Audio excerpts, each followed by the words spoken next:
All right, boys and girls, we are back with another edition of the Federalist Radio Hour. I'm your host, Ben Domenech.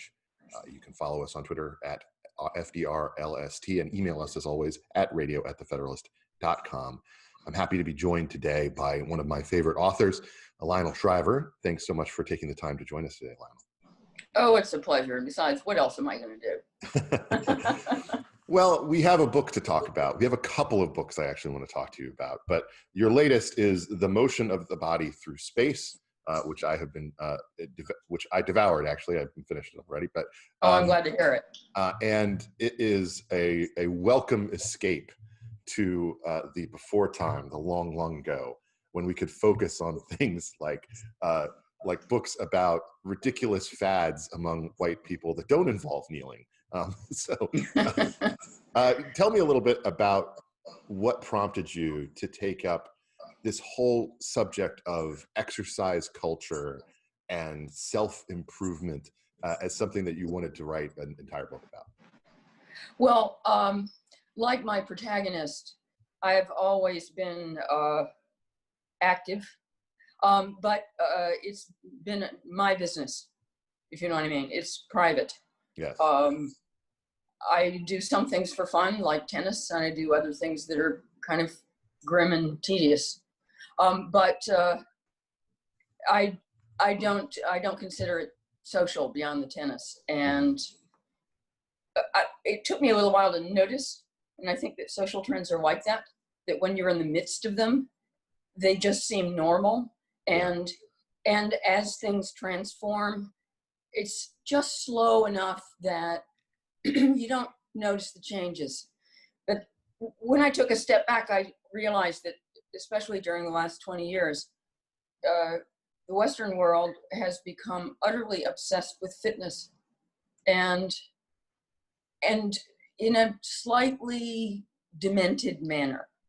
That is, it has a religious aspect, and therefore people are turning to working out in a gym, and most of the stuff is the grim stuff, right? Not playing sports. That's one of the things that's weird about it.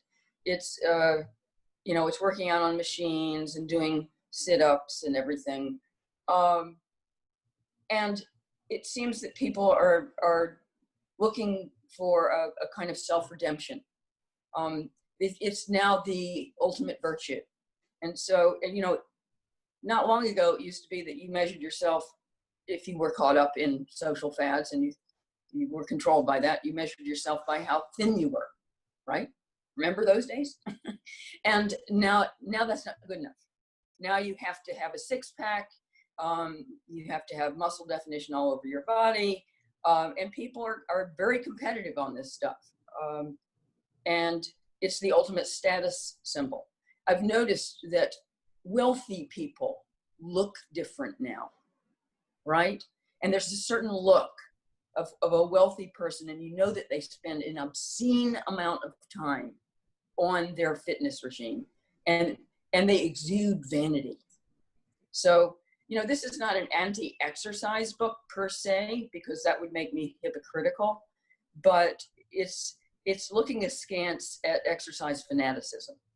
I mean, I read it as a critique of a lot of aspects of fitness culture as a stand-in for other virtues historically, and as a replacement for them. And it was interesting to me to recognize a lot of real people I know in my life through this book. I have to ask you, do you know many Bambis? I don't know a lot of personal trainers, but that's partly because my disciplines are private, so I don't belong to a gym, and I wouldn't naturally run into these people. I see them on the street all the time, but I don't know them personally. Partly because I wouldn't be especially attracted to befriending or being befriended by someone whose whole life was about fitness. Because I find that intrinsically empty. One of the elements that drives so much of this is Instagram and social media that has become at the center of the lives of so many people, not even just young people. And if you pay any attention to it, a lot of these images are actually kind of warped and manipulated by technology. But many of you still have to get to a certain level of athletic or sculpted physique in order to be confident to start posting all types of things on there. To me, I've never really understood that phenomenon, but it's definitely something that's very prevalent. Why do you think it is that we have replaced, maybe a more higher level of beauty, as Camille Paglia and others have written about, with this sameness, this level of aspiration to all look like a Kardashian and the like? Well, I think in general, we are getting more obsessed with the image, and that's kind of shocking because we were already, right? And obviously the internet has something to do with it, so that we project an external version of ourselves for popular consumption, which is very different from just being, right? Presenting yourself. The image is separate, and as you said, can be manipulated. And I think this is in danger of a kind of internal derangement, because is that image you or not? I mean, is that the real you, and you back here is just the puppet master or something? I mean, I think it's a little disturbed, and I don't like the way that it invites us to judge each other primarily according to that image. And of course, the standards become very strict. And one of the ugly aspects of this is the way in which it invites us to pick each other apart and look at those images. That kind of, it's almost a popular sport of looking at famous people and snickering when you decide that they're starting to look older, or some plastic surgery didn't go very well, or a particular photograph catches them on a bad day, and it's somehow rather satisfying. We're starting to do that to each other, right? And I know it sounds old-fashioned or something, but I don't think that we are what we look like. And the experience of aging, for example, it's very humbling, and it's something that it teaches you a little too late in the day that you are not your body, and that if you completely identify with your body, and if that is your main creation, then you have invested yourself in a corrupting vessel, and it will corrupt. It will even kill you at the end of the day. But before then, it's going to fall apart. And in fact, one of the things that I'm looking at in this book is the irony that if you take fitness to the extremes, you're likely to fall apart faster than people who are much more moderate. And that is an unpleasant discovery, because this stuff is a lot of work. It is exhausting. It does take a lot of time. So if it doesn't even pay off in the end, there's a kind of there's a unique indignation that instills in people when it's like, what do you mean my knees are shot, right? But I've been so good, I've run so far. Well, that's the problem. You've run too far. I'm reminded of my favorite quote from our Attorney General, Bill Barr: "Everyone dies." The thing that is interesting about— What do you mean everyone dies? I'm not gonna. There are a number of things you just said that are very interesting. One that I want to circle back to is the element of defining ourselves as the image, and how limiting that is. The three books that I've recommended to people the most in the last 6 months during this odd time are Christopher Lash's Culture of Narcissism, Frank Decatur's book on the Cultural Revolution, and your own novel, The Mandibles, which yes. obviously, is written in a different kind of look at a different kind of financial crisis, but deals with disruption in a way that turn out to be all that different. It may not turn out to be all that different, exactly. I mean, just for the benefit of your listenership, it's a book about, it's set in 2029. Yes. 100 years after the stock market crash of 1929. And it describes what happens when the president defaults on the national debt. And the value of the dollar starts to crumble and eventually plummets into near worthlessness. And what are the social consequences of that? And of course, because it's a novel, it's looking at a single family of several generations. It's a family that has some wealth, albeit kind of stuck at the top with a patriarch who refuses to die, just as I'm going to. And therefore it tries to make as palpable and personal as possible what economic collapse is really like. And I'm afraid I have to now criticize myself that it may be all too accurate, but 2029 was apparently way too late. Yes. I hope you are not insulted that when I'm trying to sell people on the book who are unfamiliar with your work, I say, imagine a far more darkly comic version of the Royal Tenenbaums navigating the financial crisis. And that seems actually, that's pretty good. I like that. And that seems that's to work. Blurb worthy. And I want to circle back to that book, but the element of it that I think is a common thread in both of these works is, and feel free as the creator to disagree, is that a lot of it has to do with what are the things people value most, and a lack of perspective on what really imparts value, or a lack of ability to step back from the day-to-day fray and see where that value is truly found. What do you think people value about all of those things you just listed off? The expense, the effort, the damage to your knees, the multiple elements of athleisure wear they're going to have to acquire, the trainers, et cetera. I walk past all of these bizarre places in Manhattan who do things with people's bodies that I don't even understand fully. Yeah. And they look quite expensive. I don't understand the value in all of that, especially if at the end of the day, you may not have a longer or more enjoyable life. You may have spent so much of it in a sweaty, dark room with strangers. I think it's very Protestant. It's about purification through suffering. The epigraph of that book, I'm not going to be able to recite it word for word. Could you look it up? Yes.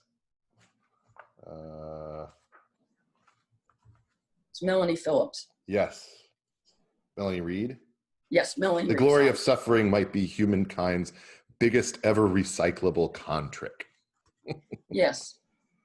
Now, I can step back as you were describing and say, well, suffering is just suffering. Yeah.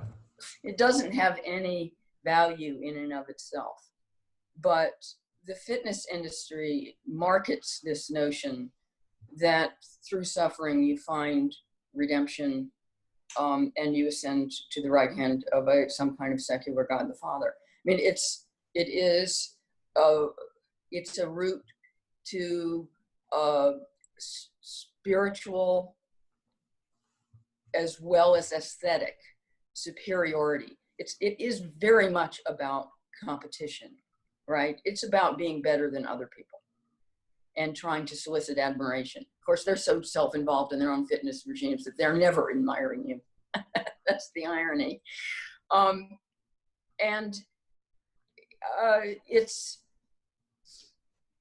think one of the things it also offers is that this process of redemption is everlasting. That is, you can never be fit enough. You can always be a little bit fitter. You can always run a little bit farther. And therefore, it also offers a way of spending your time, which you have been persuaded is intrinsically virtuous, right? There is all the time that we spend running and swimming and cycling we're being good. and therefore it is impossible that we are wasting our time. So, of course, I would argue with that, but that's what we believe. That is the current religion. That this is holy work. There's an element of this obsession with how you appear that is inauthentic from the technological standpoint, that I already addressed, but there's also an element that has to do with the physical. If you are at all aware of the Instagram space, you might have heard of Dan Bilzerian. Do you know who he is? I haven't, no. Okay. Dan Bilzerian is kind of this ridiculous person who inherited a bunch of money, became kind of a poker player, flaunts his wealth, and pays a lot of scantily clad models to hang out with him in all types of outrageous places. He's also kind of a caricature of what like a comic book superhero body would look like, and it's all. But the thing is, almost everything about this is fake.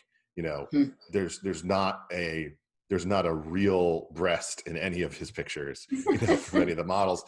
He himself takes all types of human growth hormones and things like that, that he also flaunts, and it's the kind of group that has, calf implants because their legs were too skinny. And obviously, one of the things that's happened in recent years, thanks in part to Instagram, is the thriving explosion in the butt implant industry. Oh yeah, I've heard about this. Yes, which is to me one of the most disappointing aspects of this, because while they may look good on Instagram, they actually are like hard. Like they don't actually like move like an actual human body would. What do you think about that type of surgical effort to perfect oneself? Because it has a ton of appeal to the sports pro community and the Instagram community, and the older folks themselves, while they don't necessarily go that route, they do inject all types of things in their faces, and if you're on TV every day, especially in the last couple of months, there were moments where people looked pretty bad because their fillers were melting or what have you. What do you think about that side of this equation for the people who want to look like they're taking care of themselves but really aren't? Well, it's that takes it a step farther. So, first of all, there's a certain version of self-creation and self-improvement, which is all about the body, and is dealing with the body as a kind of sculpture, which is therefore outside of you. It's something that you shape, mold, add to. I used to do figure sculpture. I can get with that attitude. I see that. The trouble with the cheating bit, going the surgical route, is that the truth will out. And you see that all the time. It often looks okay at first, and then it starts to decay. And it looks much worse once it decays than had you done nothing to begin with.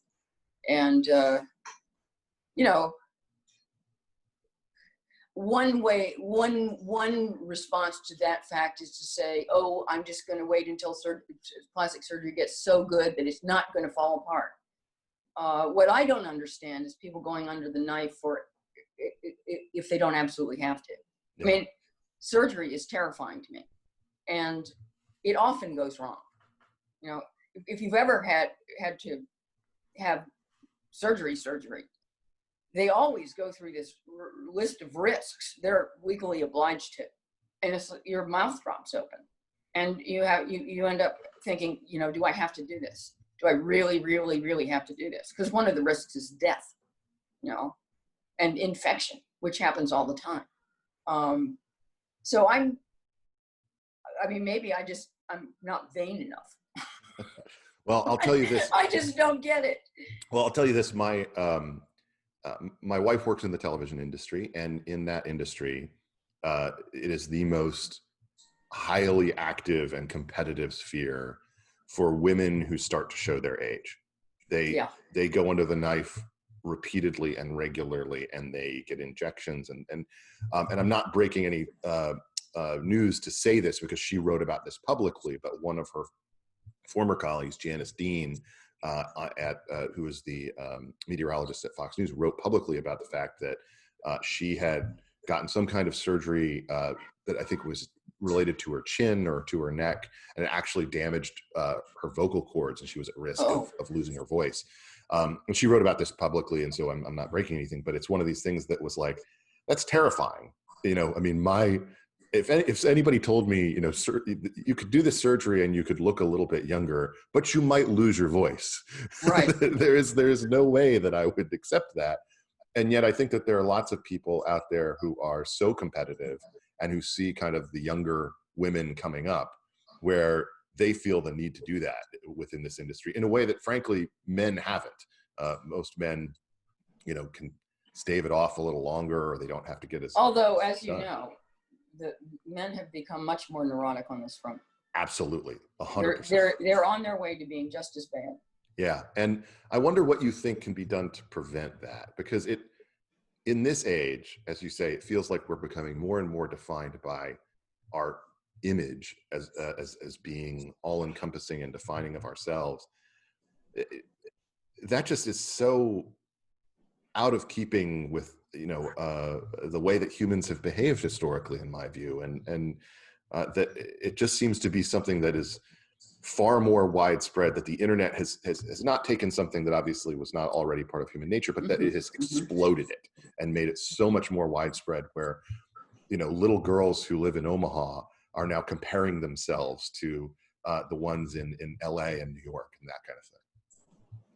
Oh yeah, I mean it leads to forms of mental illness, and this shows itself in eating disorders, and there are people now who spend an extraordinarily disproportionate amount of their time in gyms or on other fitness regimes, that it has to be, unless they've managed to monetize this process, has to be not in their economic or professional interest, right?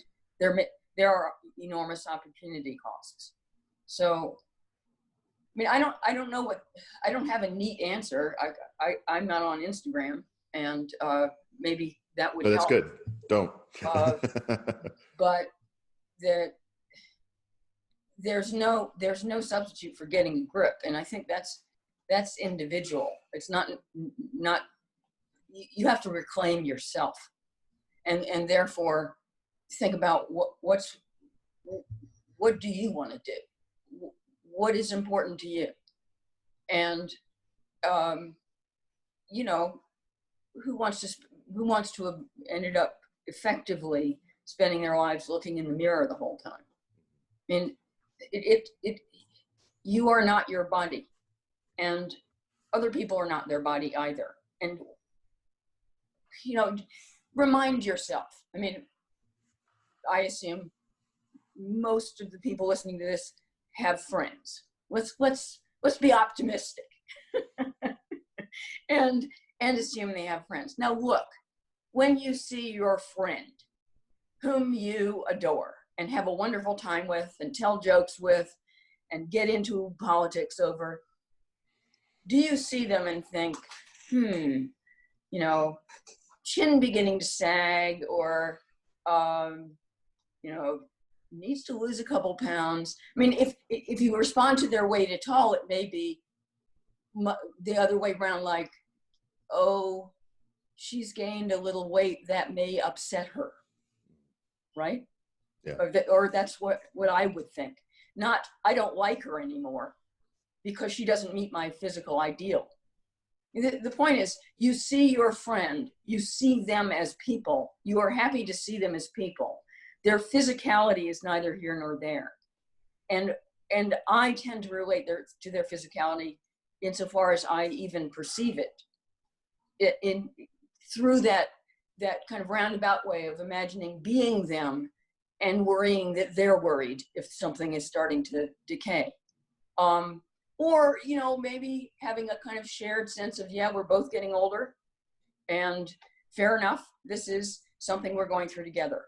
But it's not I certainly never see my friends and make judgment on them, and do not want to be around them if they have some kind of physical flaw. And if you remind yourself that that's the way you relate to people you like, then why would you expect other people to relate that way to you? Why invite that why would you not want people to see you as you and be happy to see you and not judge you in accordance to, the shape of your nose, or, whether you've got big calf muscles.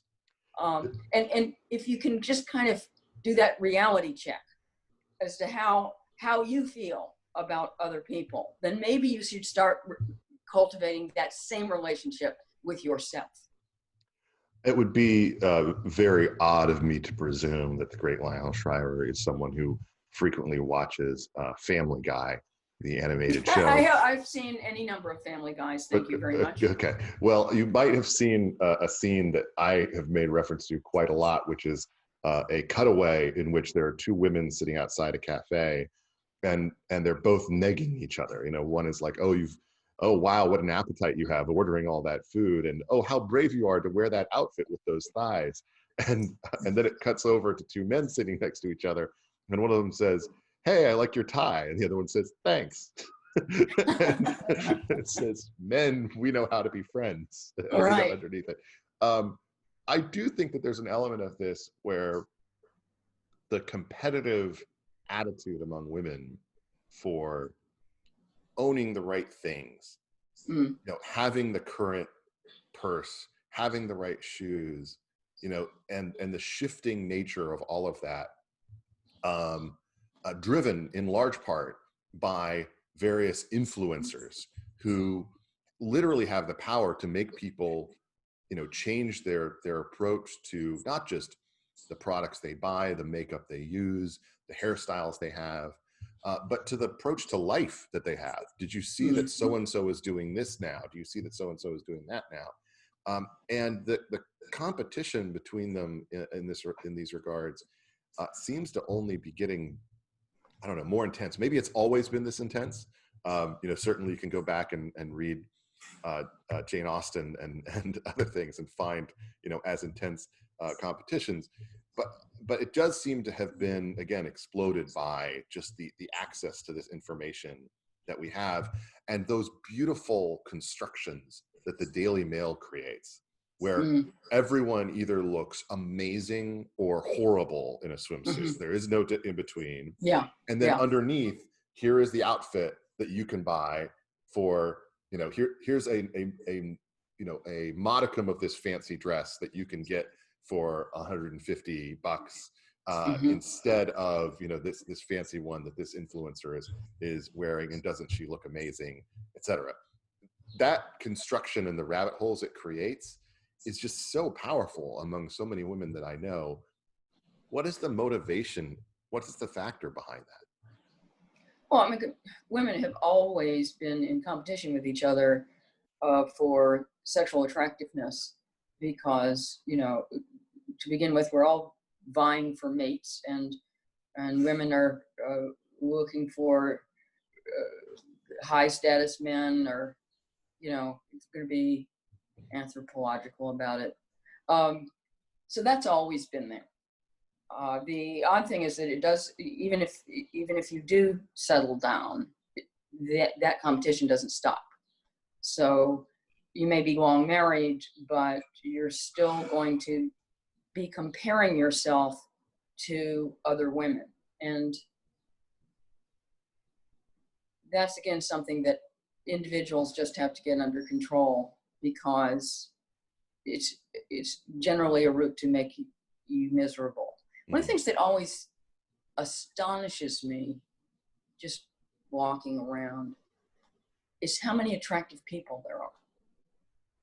Actually, we think of beauty as rare, and there's certain levels of beauty that I think are rare. But for the most part, people who are pretty or good looking are a dime a dozen. It's a good thing to remind yourself, because it's a highly inflated currency, if we can bring it back to the mandibles. Mm-hmm. Now it's not a big achievement. You've got too much competition. You will get older. This is a contest you are fated to lose. And there are always people coming up behind you, and they look effortlessly beautiful because they're only 22, and they're all over the place. All these beautiful people are all over the place. And I just watched the new season of Curb Your Enthusiasm, and last night was the episode about the restaurant that has the ugly section and the beautiful section. And I figure, that beautiful section, they didn't have any trouble finding the extras to fill it out, right? There were tons of them. They were all gorgeous. They were handsome and svelte and it's just, in other words, if you're an ambitious person, and I've always been an ambitious person, you really have to set your sights a little higher, mm-hmm. because there are tons of pretty people, and if that's all you achieve, that's not much to put on your tombstone. There's a scene in Tina Fey's episode of Comedians in Cars with Jerry Seinfeld where they're driving through Tribeca and they pass some kind of ad for something where there's some blonde lady languidly laid out on the cover of a Porsche or something like that. And as they pass by, Tina Fey looks over at her and says, "Oh, there's someone who never had to be funny." And so I think it is kind of a limited viewpoint on things. You brought the mandibles up again, so I'm going to go back to it. The family involved goes through a series of crises, but they are aided throughout by the brilliance of a particular youngster. I'm wondering if you have a perspective on what Willing Mandible would be saying to people right now if he was giving them advice on how to get through the current times. Well, of course, Willing would be saying what I've been saying on radio programs like this for months, right? Everyone imagines that these lockdowns are the hard part, right? Oh, we haven't been able to go to the cinema. And to which I respond, what cinema? Yeah. What cinemas do you think are going to be left on the other end of this? Yeah. I mean, I think that and I speak for the UK as well as the US, people are completely blind to how much damage has been done. And it's on every level. The number of businesses that are going to be destroyed. That in New York, we are busy wiping out all of Broadway. In London, we are busy wiping out the entire West End theaters. How many restaurants are going to be left? Yeah. We all think, once this is over, let's go out to dinner and celebrate and get together. Where? How many of these establishments are going to survive? And nobody quite knows either. And this is where the mandibles comes in, and what my much larger fear is than mere economic depression is we're playing with fire here, because we have the world's major economies going into complete lockdown all at once. Nobody's ever done this before. So this is a completely sick new experiment. And for months on end, and spending money like there's no tomorrow by the government, and racking up just mind-blowing amounts of debt. Mm-hmm. And you've got all these modern monetary theorists sitting there saying, well, governments who control their own currencies can print an infinite amount of money, and there will be no consequences. And money printer go burr. Right. I really hope they're right, because however much that seems, if you will, counterintuitive. I think that we are tempting fate in relation to the stability of the entire international monetary system. And we are all individually much more dependent on the functionality of that system than any of us are aware. After all, when do you wake up in the morning and start thinking about the international monetary system? I mean, actually I do, but I'm sick. I have a problem. But you know, maybe you're the only one of us who isn't. I think that we are endangering the viability of money, the viability of currency, and we are very dependent on currency. I challenge you to survive in a major city without a functional currency. No, I wouldn't last 24 hours. It's just, I need to go to the supermarket. I don't have a green thumb, right? I mean, the entire economy is incredibly interdependent and complex, and it has to take over, or we're ours not to be. I'm sorry to be, hyperbolic, but otherwise that's the end of civilization as we understand it. Well, one of the things that I think we are running into here is about a little over a year ago, or I guess it was a little less than a year ago, I was at Purdue University with their head Mitch Daniels and Ezra Klein from Vox, and we were doing this presentation in front of a big theater full of students. And the last question that was asked to us by a student was, what concerns you? What are you afraid of for the next couple of years? And if you don't have a fear, what's the thing that you think is going to be the most significant for the next couple of years? And Ezra went first, and he answered that he thought the most significant thing was the rise of transgender rights and how that was going to change things. And he said he didn't really understand or know it fully, but he felt like it was a big sea change and important, etc. And I took the fear aspect of the question, and I said, well, what I'm worried about is a war or a great global destabilizing event. I think that we have far too much embraced the idea that major power war is completely out of the question. It's never going to happen again. Never going to happen again. And I said, and I think that the possibility of something probably related to China, either in the South China Sea or related to India, Taiwan, what have you, could be something that we are not mentally prepared for, or even physically prepared for as a people in terms of our military.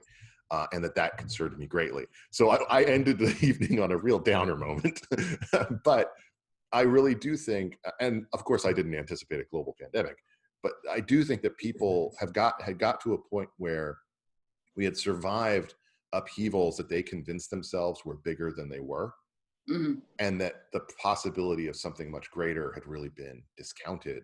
And now that we confront the possibility of something much greater, I think that people are losing their minds in very odd but interesting ways. You mentioned earlier you were a sculptor. Have you sculpted anything that's been taken down yet, by any chance? Oh, no, I haven't done any sculptures of Cecil Rhodes or Robert E. Lee. Well, Teddy Roosevelt is now the latest, so you have to keep him off of your list. I just want to say that I think you mentioned upheavals whose importance has been exaggerated, that is experienced as an upheaval, yet didn't need to be. And I'm afraid that the coronavirus, from my perspective, is one of those things. Yes. It has simply not killed that many people. I'm not only a little amateur economist, but I'm also an amateur demographer, and therefore I try to keep up with certain numbers that give me a sense of perspective. Last year, 58 million people in the world died. Routine, right? 3 million people died in the United States. Nobody, there wasn't a single newspaper article about it, to my knowledge. because it's just standard.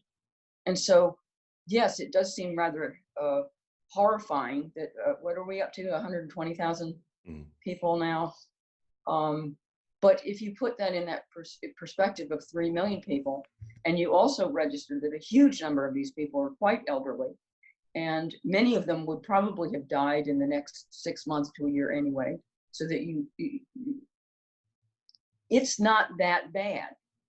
It just isn't. Well, I mean, to your point, the coronavirus just this still morning, has not killed as many people as the Hong Kong flu in 1968. To your point, this morning, FreeOp, which is a respected think tank run by Avik Roy, which has been tracking, they've been focused mostly on the long-term care side of things, nursing home deaths. And as of this morning, 43% they calculate of deaths are in long-term care facilities and nursing homes. Right. So to me, a proper rendition of this, again, 2020 hindsight, would have been, this is a problem that is about long-term care and nursing homes. Yeah. And, and for the most part, the rest of this, I mean, the prospect, for instance, of having schools not reopen for children is completely insane. I mean, it is against what we ought to be doing in a lot of different ways. Well, I mean, we are dealing partly with an evolving cultural problem, which is a culture that is so obsessed with safety of all kinds. Yeah. Unfortunately, even ideological safety, but certainly also physical safety. And people are not accustomed anymore to accepting risk of any kind. Yeah. And if you don't accept risk, you don't leave the house. And that's exactly what we're doing. We're not leaving the house, right? And you don't accomplish anything, and you don't do anything because something bad might happen. Can I ask? I wrote a column about this. Yeah. Yes, I was going to ask about that. Is there a difference? I go to London usually at least once a year. What is the difference in terms of the experience in the UK versus the experience in New York for you? Because you've seen both fairly recently. Well, I've only been back in New York for a few days, so I can't testify very accurately. I can at least tell you about the UK. I have been absolutely shocked by the British response to their own lockdown. They don't want out of it. They love it. The government is paying a lot of the country 80% of its salary, and they don't have to do a job. And That's insane. They can stay home and watch reruns of Family Guy. It airs in the UK too. So they think it's great, and they have also embraced this fearfulness. And so most of the country is terrified, and so that even if they are pushed to get back to work and to go out and do things, they won't do it. They won't do it. The fear campaign has been way too successful. And I've never been more disappointed in my life in the British people. I mean, I've lived there for over 30 years, and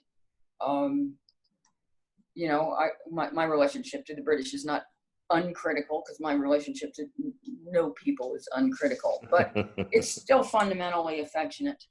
And I have to say, I've been aggrieved.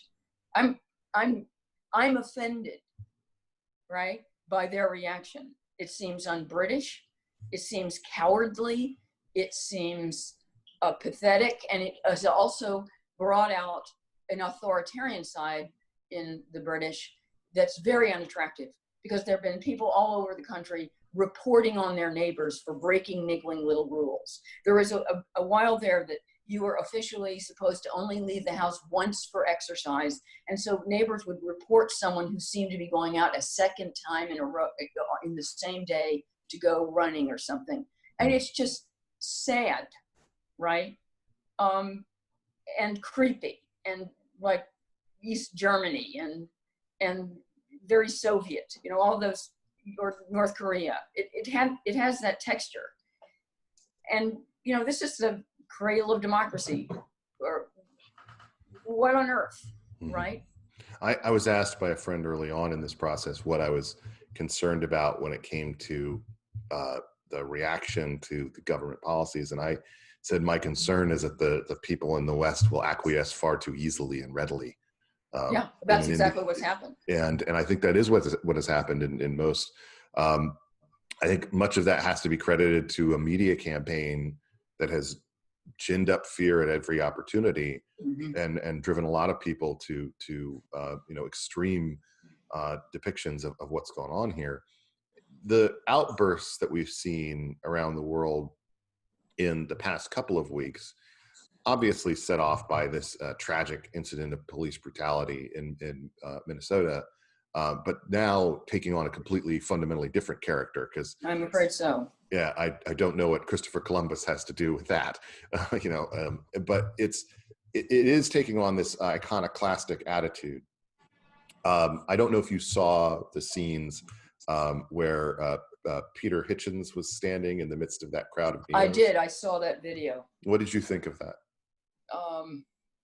It was disturbing. I mean, he comes across great. Peter Hitchens is walking down the street looking utterly unperturbed, with a cop following at his heels about 20 feet back. And then behind the cop, this mob chanting with someone in front of the mob, getting them to chant something about Peter Hitchens has to go because he's been, he's a skeptic on a lot of levels, a COVID skeptic, and also, he wouldn't be big on pulling down statues, right? He wouldn't be supporting the Oxford movement to bring down the Cecil Rhodes statue. But it's an image. It kind of literalizes the sensation that a lot of us have. I mean, insofar as there are a lot of us, which I don't think there are, who, we who stick our necks out and are still, I like to fancy, capable of independent thought, and don't just go along with everything that the mob says. And that puts you in what becomes almost physical danger. Certainly it puts you in professional danger. Yeah. Because we live in a time of utter institutional cowardice. Yeah. So no writer, for example, can blithely assume that a publisher or an editor at a magazine for which you write regularly, you cannot assume that they're going to back you up. And you never know what one line you craft. Jokes are especially dangerous, right? This is going to end your career. Yeah. And that's the world we live in right now. And it's got worse in the last, 3 weeks or so. This whole Black Lives Matter thing. This is naive, but I had nursed the hope that with the pandemic coming along, and especially since it seems it has the capacity to kick off such a worldwide economic calamity, I thought that here we finally have a real problem, and the identity politics movement has been making up problems. Apparently we did not have enough of them. And in the midst of having a real problem, all the made up problems would disappear. And it turns out, no, that was profoundly optimistic. And the Black Lives Matter thing has only accelerated everything. Can I ask you why you think that is? My own feeling is that the reason, because I shared the same assumption that you did for a while there, I feel like one of the reasons is that type of identity politics strain has become more familiar and comfortable, because then people can point the finger at another human being as opposed to having to deal with the challenge of a far more complicated and doom-filled problem than someone liking the wrong tweets, or in the case of J.K. Rowling, stating scientific fact. Yeah, that's dangerous too. I mean, this whole movement, I do think it has changed. I would go on the record that I was very sympathetic with the initial outpouring of indignation over that video of George Floyd, and I thought that it was a sign of moral health. I was less enthralled by the fact that it went international, because I didn't think that the police brutality in Minneapolis had anything to do with London, much less South Korea, for heaven's sake. They don't have any black people. Just don't get it. And I find that kind of bandwagoning creepy, right? Nevertheless, I would support a degree of police reform. I have sometimes been on the wrong end of police. I have an anti-authoritarian streak a mile wide, and it gets me into terrible trouble with cops, right? Because I don't immediately bow down and arse lick. So yes, I also support some police reform, but as these marches have gone on, they just get weirder and weirder. The initial demands of these marches, especially let's keep it in the United States, were they were tangible demands. They were, arrest the motherfucker, right? Please arrest this guy for murder, and also and then arrest the accomplices. Okay, fair enough. Got, check. But that wasn't enough. And now the agenda seems to have moved on into the completely unachievable. And when your goals are unachievable, it means that you can campaign for them or fight for them indefinitely. That is, we can have these marches indefinitely because they will never be successful. And by the way, the comparison I would make is to Islamic terrorism, right? The goal of Islamic terrorism is fundamentally unachievable. They want to establish, insofar as it even have one, the fall of Western civilization, the establishment of a worldwide caliphate. I mean, as far as I understand it, that is the goal. Well, that's basically not going to happen. Brilliant. So that means that you can be a terrorist forever. You can blow stuff up forever. And this movement is starting to take on those qualities. When you're calling for actually, I mean, one of the things that I think... End of capitalism, for example. Yes. Yeah. I mean, one of the things that I think people have a hard time dealing with in America is, I lost you for a second. I think there you go. One of the things I think people have a hard time dealing with in America is that to say the slogan or to embrace a hashtag of Black Lives Matter is actually now endorsing a set of ideas, an agenda that you can read on their website, and that includes things like the destruction of the traditional family, that includes things like abolishing the police. Yes, really abolishing the police. Yeah. And so if you have those as your goal, then to your point, you can campaign for those things forever because you're never actually going to achieve them. You've been very generous with your time, so I don't want to keep you much longer. But that's okay. That little disappearance was my battery going low.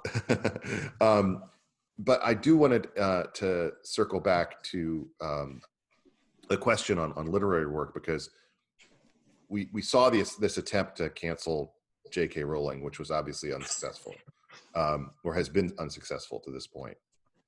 One of the things that I hear a lot from both academics and from authors in this moment, friends who are doing that work, is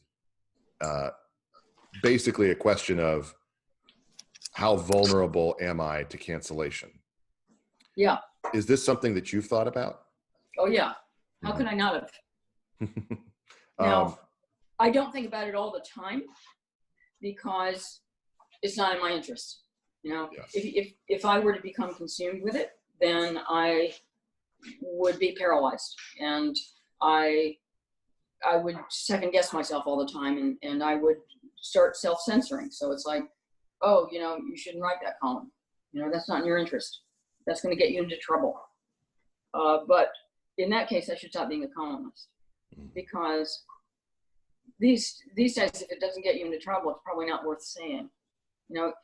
What is the point of my writing a long column about how outraged I am about George Floyd's murder? Even if I am outraged, that doesn't accomplish anything, and nobody's going to want to read it, right? It's boring, and columns are entertainment. intellectual entertainment. And therefore, you have to say something a little against the grain, or you're not saying anything at all.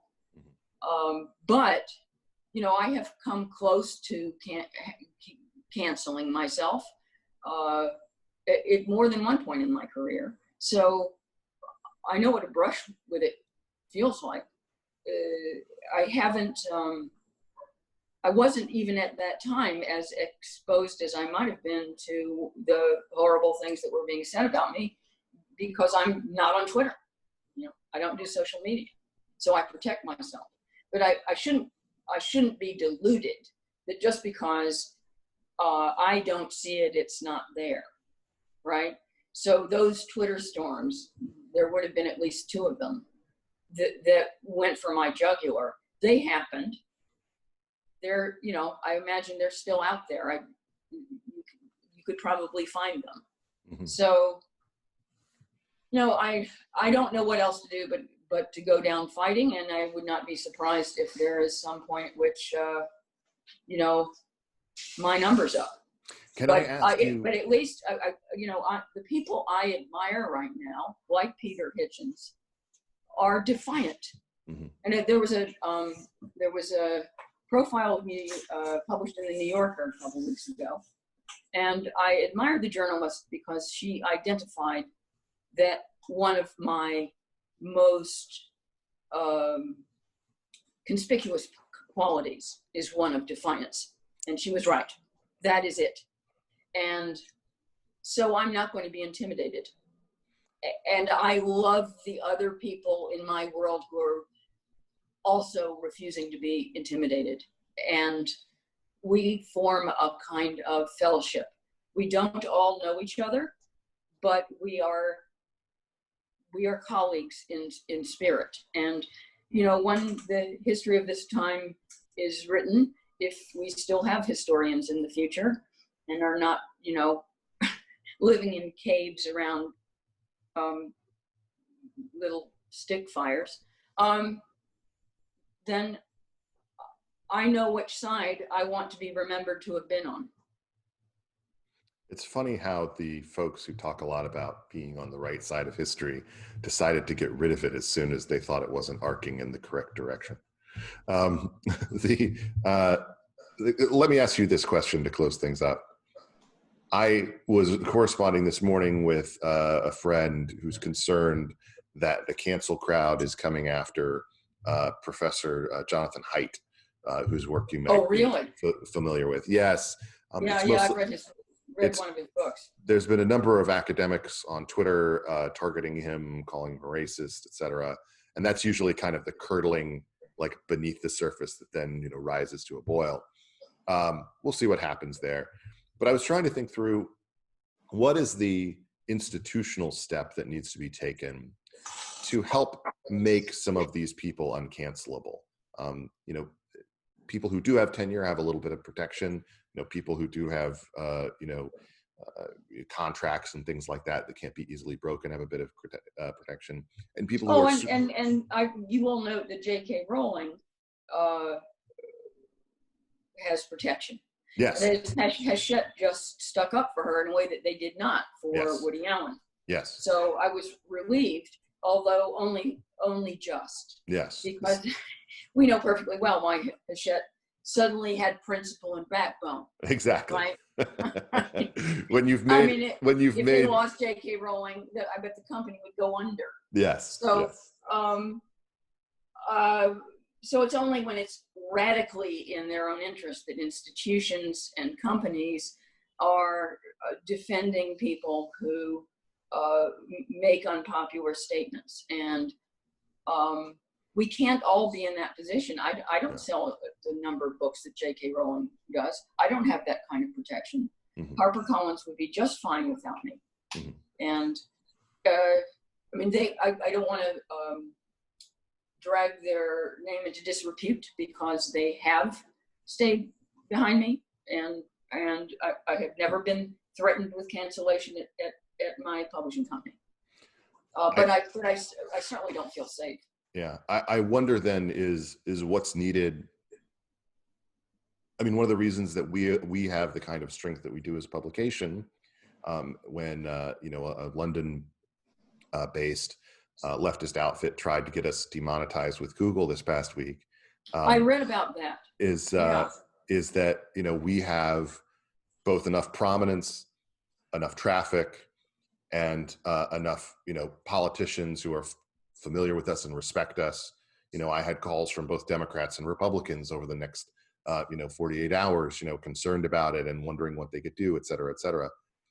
We have that kind of heft, but not every place does. You know, if we were a solo professor blog that was, you know, providing a significant income to somebody from Google Ads, I use the example of Instapundit, which runs on Google Ads, I believe, then, you know, it would be harder to have that kind of situation play out in the way that it did. My concern is for authors like you. Do we need to stand up new publishing houses? Do we need to create new entities or institutions where, if, you know, perhaps not you, but someone who's smaller than you ends up getting canceled, that they have some place to go, an alternative to turn to? I could easily see a publishing company springing up that published all the people who had grown for some reason unacceptable. Mm-hmm. I think you'd find that there would be enormous pressure for bookstores and even Amazon to refuse to carry such a publisher's books. Yes. That's the thing, is that we're now dealing with mob world, and they've discovered the power of the boycott. And it's, you know, I was pleased that this other little company picked up the Woody Allen memoir, and I think is now making fortune on it, which I think is brilliant. You know, I think that's the ultimate revenge. I'm listening to the audiobook version actually right now. Is it good? Yeah. He reads it, so it's quite good. Yeah, I think that would be a good way to get that particular book. But so, you know, yeah, that's true. That would be one route, but it's hard to win out over these people. And as long as you still got a cowardice at the top, it's a lethal combination. You know, the Black Lives Matter movement has been extremely disturbing in its latter incarnation, because you've got all this pandering and gesturing and bending over on the part of every company. And I don't know, did you follow that tattered cover story in Denver? No, I didn't see that one. Oh dear. It's a bookstore. It's an independent bookstore, a real local institution. Mm-hmm. And they initially announced that, and this was immediately after the George Floyd murder, and they announced that they were going to remain neutral, just because that was the kind of space, as we say now, that they wanted to maintain, where many different viewpoints were welcome, you know, and they got slammed because they weren't supporting Black Lives Matter. And naturally they reversed themselves and put out a statement about how, all right, no, they were totally wrong. They repudiated that position completely, and there was no such thing as neutrality in this circumstance. And you know, it was completely mea culpa, the standard profuse, self-humiliating liberal apology. But it wasn't good enough, right? And they got back a list of, I think it's 10 demands, all of them completely unreasonable and insane, from a lot of local authors that frankly I've never heard of, and some of their more lunatic customers. And it would, the demands, one of them was that the books they stock completely represent the democratic nature of the U.S. So obviously they have to stock books only according to race. Oh, this is really progress, isn't it? This this is exactly the world we want to live in. And, you know, and also they were supposed to take all their profits, such as they are in the independent bookstore world. I'm not quite sure what economic universe these people are living on, and take all their profits and give them to, you know, anti-racism charities. I mean, I sent the story to my brother, and he wrote back, maybe they should burn their own bookstore down. Well, I will tell you, the book burning is I mean, it really has begun when NPR is sending out things about how to decolonize your bookshelf. You know, I really, yeah. It's going to be one of these things where suddenly you're going to miss out on a lot of classics of literature and read a lot of not so classic things, just simply because of, you know, the odds in terms of this. Look, I have appreciated so much your generous time. I know I said it was the last question, but let's go out on this. We started at the beginning of this, okay, talking about fitness as religion. Do you worry that this movement is becoming a kind of Inquisition level religion that is going without question, I mean, indulgences and yes, and yeah, I mean, I'm sure you're familiar with John McWhorter. Yes. Right. So I've seen some of his podcasts, and I resonate with them entirely. Obviously, it helps that he's Black and he can say things more easily than you and I can. But you know, he's definitely identified the religious element of this, and one of the things I appreciated is that he I accurately decoded the word problematic to mean blasphemous. And that's exactly it. That's the word. It means blasphemous. And this is a movement that admits to absolutely no departure from script, or from scripture, I should say. And it does have a kind of holy war fervor behind it, which is frightening, you know, and this whole idea that, you know, if you're not out there being an anti-racist, which frankly, I don't understand what that means. I don't know what that exactly calls you to do, aside from troop around the streets every single bloody night. But if you're not doing that, then you're committing violence, right? White silence equals violence. Some of these slogans just don't even make any sense.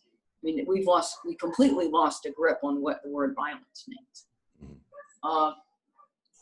But it is obviously has an intoxicating quality. Anytime I expect these people to be speaking in tongues, you know, and yes, we've got a lot of young people who, first off, have been pent up living with their parents for months, right? So they've been going nuts, and there's all this energy, and it's exploding. But, you know, young people also have, and this I can testify from my youth, and I was frankly the same way. Young people have an extraordinary capacity for self-righteousness, right? I was against the Vietnam War and pro-environmentalism, and, you know, the whole basket of stuff in the late 60s. And boy, did I think I had access to the truth in contrast to all the other pathetic people older than I who didn't get it. So I actually, having had some personal experience of that, which I look back at ruefully, I think that makes me more frightened because I do understand it. Yeah. And it is intoxicating. And it is also exciting to feel that you are part of a larger movement, to feel that you have brethren that are all on your side. It gives you a sense of community.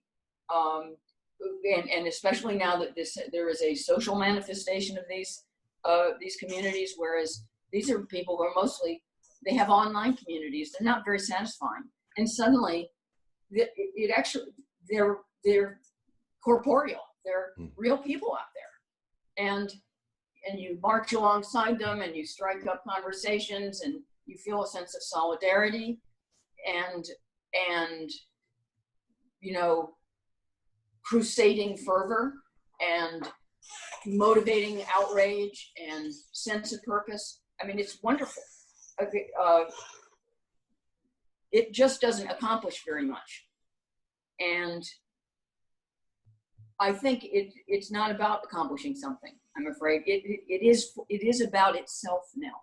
The purpose of the movement is to be a movement that you can be a part of. The same thing happened in relation, this is a big leap, but the same thing happened in Northern Ireland, where I lived for 12 years. The IRA ceased to be a means to an end that anyone ever wanted to achieve. That is, ostensibly, the IRA was fighting to put together a united Ireland, okay? But the truth of the matter is that very early on, the point of the IRA was to be the IRA. And people wanted to join the IRA because it was exciting, because it flattered their sense of themselves, it made them feel dangerous, it made other people in the community feel afraid of them, it conferred enormous local social power, and it meant being able to shoot people and blow things up, which was really fun, right? And that was the point of the organization. That was the only reason it existed. And I recognize it in this. It morphed very quickly from having an achievable purpose. Once it achieved that purpose, it continued, and now it is a perpetual motion machine. Its purpose is to be itself. It is already fulfilling its purpose. Every time people go marching, that is the point. They're not really trying to achieve anything. Lionel Shriver's latest book is The Motion of the Body Through Space. Thank you so much for being so generous with your time, Lionel. Well, I've really enjoyed this. I've been pent up too. I'm Ben Domenech. You've been listening to another edition of the Federalist Radio Hour. We'll be back soon with more. Until then, be lovers of freedom and anxious for the fray.